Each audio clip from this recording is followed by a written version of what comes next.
জাতীয় সংসদ নির্বাচনে ময়মনসিংহ ৪ সদর আসনের প্রার্থী ও গণসংহতি আন্দোলন ময়মনসিংহ জেলার আহ্বায়ক মোস্তাফিজুর রহমান রাজীব পদত্যাগ করেছেন। দুপুরে এলাকার একটি রেস্তোরাঁয় সংবাদ সম্মেলনে ডেকে তিনি এই পদত্যাগের কথা জানান। রাজীব অভিযোগ করেন, নির্বাচনী প্রক্রিয়ায় অর্থ ও প্রভাবের আধিপত্যের কারণে প্রকৃত গণতান্ত্রিক চর্চা বাধাগ্রস্ত হয়েছে।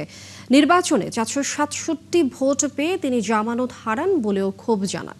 রাজীব বলেন, আপাতত কোনো রাজনৈতিক দলে যোগ দিচ্ছেন না তিনি, তবে মানুষের সমস্যা সংকট নিয়ে কাজ করতে চান। ২০১৬ সালে গণসংহতি আন্দোলনের সাথে যোগ দেয়া রাজীব ২০২১ সালে ময়মনসিংহ জেলার আহ্বায়ক হন এবং ২০২৫ সালে কেন্দ্রীয় কার্যনির্বাহী পরিষদের সদস্য নির্বাচিত হয়ে ত্রয়োদশ জাতীয় সংসদ নির্বাচনে অংশ নেন। এটা কোনো ক্ষোভ থেকে না, আমি নতুন করে একটা ফ্রেশ স্টার্ট দিতে চাই।